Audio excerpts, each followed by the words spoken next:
Right breaking చూస్తున్నాం. ఛత్తీస్గఢ్ మాజీ CM Bhupesh ఇంట్లో సీబీఐ సోదాలు కొనసాగుతున్నాయి. భూపేష్ బంధువులు సన్నిహితుల ఇళ్లలో సీబీఐ అధికారులు తనిఖీలు నిర్వహిస్తున్నారు.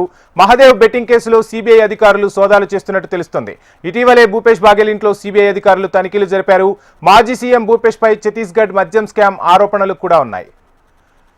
ఇదే అంశానికి సంబంధించిన ఫుల్ డీటెయిల్స్ మా ప్రతినిధి రామకృష్ణ అందిస్తారు. రామకృష్ణ, ఇక ఛత్తీస్గఢ్ మాజీ ముఖ్యమంత్రి కాంగ్రెస్ నేత భూపేష్ బఘేల్ పై కేసులో వచ్చి చూపిస్తుంది.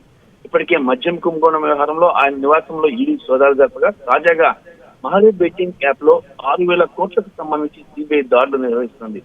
బుధవారం ఉదయం నుంచి రాయ్పూర్ లోని బిలాయిలోని ఆయన నివాసంలో సిబిఐ అధికారులు తనిఖీలు చేస్తున్నారు. అలాగే సీనియర్ పోలీస్ అధికారి ఆయన సన్నిహితుల ఇంట్లో ఈ దాడులు చేస్తున్నట్టు అధికారుల నుంచి సమాచారం అందుతుంది.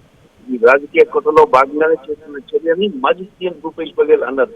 దీనిపై స్పందిస్తూ భూపేష్ బఘేల్ ఆఫీసు ఎక్స్ వేదికగా పోస్ట్ చేసింది. మాజీ సీఎం భూపేష్ బఘేల్ ఇంటికి సిబిఐ వచ్చింది. ఏప్రిల్ 8-9 తేదీల్లో గుజరాత్ లో జరగనున్న ఏఐసిసి మీటింగ్ నేపథ్యంలో ఏర్పాటు చేసిన డ్రాఫ్టింగ్ కమిటీ సమావేశం కోసం భూపేష్ బఘేల్ ఢిల్లీ వచ్చారు. మరి కానీ అంతకుముందు సిబిఐ ఆయన ఇంటికి వచ్చి దాడులు ఆయన ఆఫీస్ పేర్కొంది.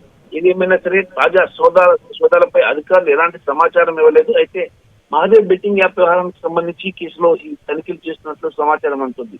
ఈ మహదేవ్ బెట్టింగ్ యాప్ కుంభకోణానికి సంబంధించి ఇప్పటికే బఘేల్ పై రాష్ట్ర ఆర్థిక నేరాల విభాగం కేసు నమోదు చేసింది. ఆయనతో పాటు యాప్ ప్రమోటర్లు రవి ఉప్పల్, సౌరభ్ చంద్రశేఖర్, అలాగే శుభం సోని, అనిల్ కుమార్ తో పాటు 14 మందిపై ఎఫ్ఐఆర్ నమోదైంది. ఇటీవల మద్యం కుంభకోణం కేసుకు సంబంధించి బఘేల్ ఆయన కుమారుడు చైతన్య నివాసంలో ఎన్ఫోర్స్మెంట్ డైరెక్టరేట్ అధికారులు కూడా దాడులు చేశారు. ఈ దాడుల సందర్భంగా 30 లక్షల నగదు, 40 పత్రాలు కూడా స్వాధీనం చేస్తున్నట్లు అధికారుల నుంచి వస్తున్న సమాచారం. ఆ తనిఖీల అనంతరం వెళ్తున్న ఈడీ అధికారుల వాహనాలపై నిరసనకారులు దాడులు అవడం వల్ల ఆ సమయంలో ఉద్రిక్తతలు కూడా నెలకొన్నాయి. తాజా పరిస్థితుల్ని కాంగ్రెస్ తీవ్రంగా కొట్టిపారేస్తుంది. ఇది కేవలం రాజకీయ కుట్రలో భాగంగానే కాంగ్రెస్ పేర్కొంటుంది.